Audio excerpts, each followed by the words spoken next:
6장에서는 감정 조절을 잘하는 아이가 거두는 성취 편으로 나와 있습니다. 강남 세브란스 병원 김은주 교수님이 저술하셨고요. 부제는 감정 조절을 잘해야 공부를 잘한다입니다. 학습에 영향을 주는 요인은 여러 가지가 있지만 크게 인지 능력과 감정 조절 능력이 있어요. 근데 현실에서 대부분의 교육은 감정 조절 능력은 무시한 채 인지 능력 개발에만 치우쳐져 있어서 안타깝다고 합니다. 여기 사례를 들어주셨는데요. 한번 간략하게 말씀드려 볼게요. 명문 자사고생 민우의 감정 기복과 불안, 좌절감. 민우는 기질적으로 예민하고 겁이 많은 편이다. 어릴 때부터 엄마가 정해주는 대로 학원도 열심히 다니고 성실하게 생활해 왔다. 엄마가 본인이 먹는 데를 진학하지 못한 것이 못내 아쉬워서 외아들인 민우만은 기회를 놓치고 싶지 않았다. 그래서 열심히 공부를 시켰는데요. 문제의 발단은 고1이 되어서 처음 본 중간고사였습니다.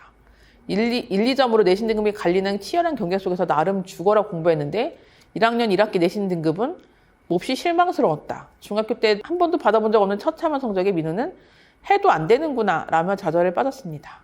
그래서 엄마는 아무리 자사고라 하지만 아이의 노력이 부족한가 싶어서 더 길고 테스트 관리가 철저하다는 학원을 옮기며 아이를 닥달했습니다. 그래서 민우는 부쩍 방문을 닫고 혼자 들어가 앉더니 게임하는 시간이 늘어났어요.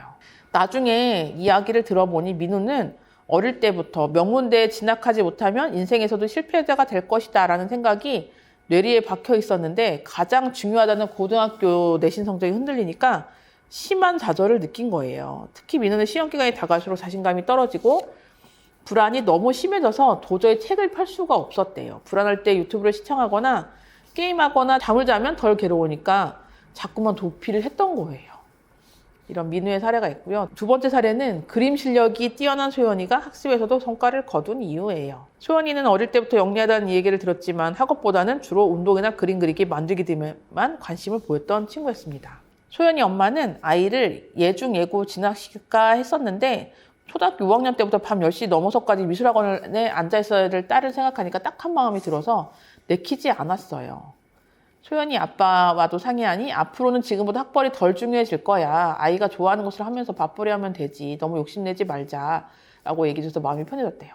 근데 중학교에 진학한 소연이는 학업에 공부 안 하고 이제 미술학원 다니고 뭐 동네 학원에서 배우고 좀 대회 나가서 상 타고 이렇게 지냈는데 중학교에 진학을 해보니까 학업에 열심히 주변 친구들을 보니까 나는 그동안 미술을 많이 했고 공부는 제대로 해본 적 없으니까 대회 나가듯이 한번 공부를 해볼까 생각이 들어서 중학교 2학년이 되어서 본 첫 시험에서 소연이는 전과목 A를 받았대요. 아, 해보니까 그림이건 공부건 열심히 하면 나도 할 수 있구나 이렇게 뿌듯함을 느꼈다고 합니다. 그래서 소연이 엄마는 초등학교 때 공부 실력은 별로였지만 미술을 통해 얻은 성취감과 자신감, 실력을 상상시키기 위한 집요한 노력, 성실함이 소연이가 자존감을 지키는데 큰 도움이 되었다고 생각을 했대요. 이렇게 두 사례가 있는데요. 학습 감정이라는 게 있다고 합니다. 학습에는 인지 능력도 중요하지만 감정 조절 능력도 중요하다고 아까 말씀드렸는데 학습 감정이라는 게 있대요. 성취와 좌절에 관여하는 중요 감정입니다. 이 학습과 관련된 감정은 학생들의 집중력과 학습 동기, 학습 전략의 선택을 좌우하고 나아가 성격 발달, 정체성, 신체적, 심리적 건강에 영향을 끼쳐서 학업 성취도를 결정하는 주 요인이 됩니다. 독일의 교육학자 페크런이라는 사람은 학습 감정이라는 용어를 처음 사용했다고 해요. 그렇다고 하면은 부모가 아이의 감정 조절을 돕는 방법은 어떤 거가 있을까요? 부모는 자녀가 학습과 관련돼서 과도한 부정적 감정을 느끼고 있지 않은지 주의 깊게 항상 살펴보셔야 돼요. 대화를 통해서 아이가 공부하면서 느끼는 감정을 헤아려 보고 학습에 대해 긍정적인 감정을 느낄 수 있도록 격려하고 어떤 때는 가끔 느낄 수 있는 부정적인 감정은 학습 동기를 유발하는 데 사용할 수 있도록 그렇게 하는 게 중요하다고 합니다. 부모나 교사는 아이가 어느 정도 수준의 과제에서 도전의식을 갖는지 아니면 어떤 수준에서 도전의식을 갖는 게 아니라 의욕을 잃고 포기하는지 이거를 파악을 해야 돼요. 만약 과제를 너무 어려워한다면 좌절하지 않도록 난이도를 조율을 해줘야 된다고 합니다. 청소년기의 감정 조절 능력은 어떻게 발달되는지도 좀 알아볼 필요가 있겠습니다.